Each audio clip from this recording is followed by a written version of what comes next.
Alex Bregman has been knocking the cover off the ball for the Red Sox in the month of April. Man, he looks like a bargain, even at $40 million a year, kind of. We all know how that contract's loaded a little bit.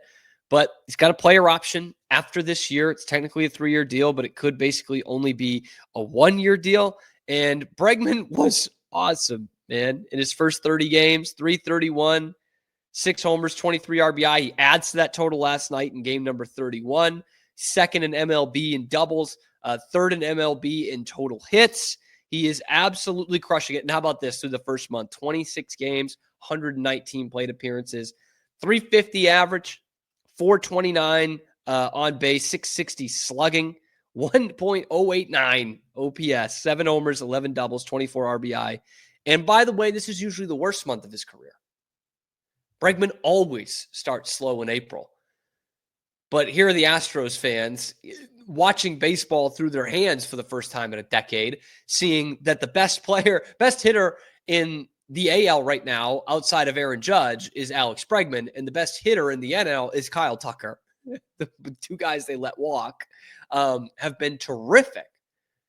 And I have been preggy for Breggy, man. I have been all over the Alex Bregman train this first month of the season. I love having him on the team. I know this is, a breakout first month, but there's no reason to believe that after this, he can't carry on into a season of 25 homers and 100 RBI if he stays healthy. And he has no major injury concerns really in his career. So there's no reason to believe that he can't reach those numbers. And then you get an interesting decision, because those kind of numbers would show a bounce back year for Alex Bregman at age 30 and could really get him some money on the open market. Okay? He got some pretty good money on the open market this year, coming off a bad year by his standards. Now, what if he takes a 25 homer, 100 RBI season into free agency? Then what? Then what do you do? Which reminds me of another third baseman the Red Sox had in my lifetime that had 1 season with the team and was pretty damn good. That's Hall of Famer Adrian Beltre.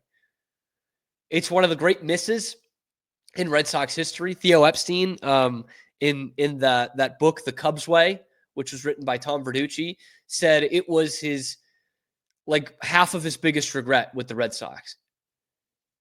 The real one was that he signed Carl Crawford in that next offseason, which was a huge mistake. And he said, we just kind of panic bought there when we could have just locked up Adrian Beltre. They didn't do it. So Beltre goes on to the Rangers. And it is important to remember at the time, Beltre had a 1-year deal with the Red Sox because he had a bad tenure with the Mariners by his standards. All his numbers went down.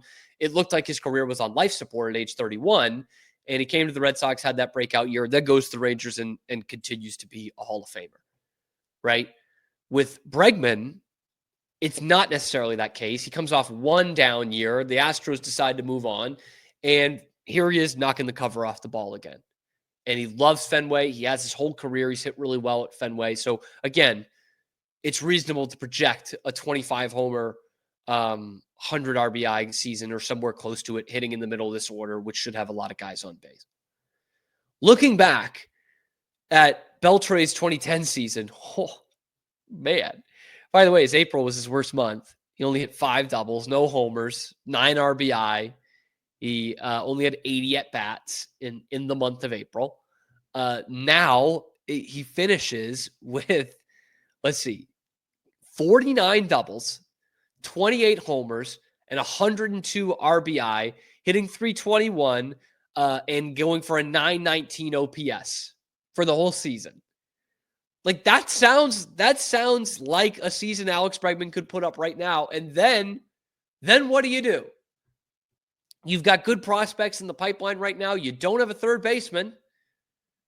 And I don't think at this point you can DH Raffy Devers for a whole year and then just say, okay, Raffy, back to third base.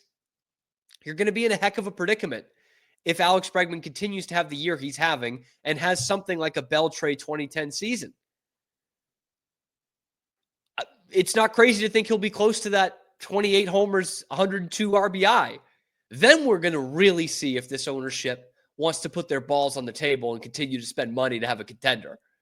because that went against everything they had under the Theo model, and it bit them in the ass with Adrian Beltre, with another third baseman with a similar hitting profile. You went out and you got some guys right now, right? You spent some money on Bregman, but that was with an eye towards we're going to have some big-time prospects coming up that are going to be dirt cheap for a while. And then we're going to do the Braves thing. We're going to sign them to extensions like Christian Campbell and hope that's a bargain in 5 years. With Bregman, it's not going to be that way. Bregman already getting paid $40 million a year on a 3-year deal with a player option, after year one, essentially a 1-year, $40 million deal. He's going to try to hit market, and at age 31, he's going to get a 5-year deal. He might get a 6, 7, or 8-year deal with what you saw with the Bogarts thing at age 30 with a guy who's at shortstop who couldn't play. His days were numbered at shortstop, right? He got an 8-year deal, or whatever it was. Bregman is going to demand more than a 3-year deal coming off a season like this if he's going to hit these projections. That is when we're going to see the mettle of this Red Sox ownership brass and what kind of money they are willing to spend. Outside of that, we just need to let this play out, I guess. But I'm just fascinated by how the Red Sox ownership and Craig Breslow are going to handle this, because also in kind of the shadows of this is Alex Cora's guy. Cora definitely convinced Breslow to go and get him. And I don't know if he had any kind of ultimatum of like, I'm going to walk after the season or anything, signed the new contract last year, whatever. But this was clearly a move that, outside of helping the team, was also to appease the manager. And if he has this MVP level kind of season in year one, the way he's having through 1 month, and they don't re-sign him, that's going to have a bad trickle-down effect into the Red Sox clubhouse and specifically the manager's office. Now, that's a long way off, I know, but I've seen this movie before. And at the time, we were all okay. We're like, yeah, Beltre, that was a walk year. He'll get back down to earth. And he didn't have many years like he had in 2010 again, but he had some pretty damn good ones in Texas, to the point where I was stunned, I'll admit, stunned this morning looking at his career stats to see that he hit 477 home runs. Like, I'm sorry, I had no idea. I was familiar with most of your game, Adrian Beltre, but that took me off the page. 477 home runs. One more season, he could have been in the 500 home run club as a third baseman. That's crazy to me. But it was a heck of a second act for Beltre, and it started with the Red Sox.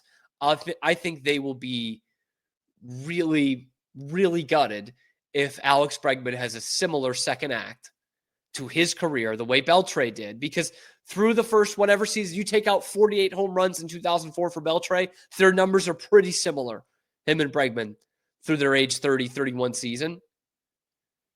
And if they miss out on that second act, I think this town will be really pissed, even if the team is good, because they did win 2 more World Series in the time that, or at least one, at the time that Beltre played in Texas. But still, you missed out on a Hall of Fame third baseman for the latter half of his career. Anyway, let me know what you guys think down in the comments section below. Be sure to like the video, subscribe to the channel. Only about 10% of you watching are actually subscribed. We're bringing you this Boston sports content 5 days a week, live on YouTube, and then wherever you get your podcasts. Check out the other videos on the channel to see what I mean. I'm your host, Cam Stuart. Zach Burke keeps us on the air 5 days a week.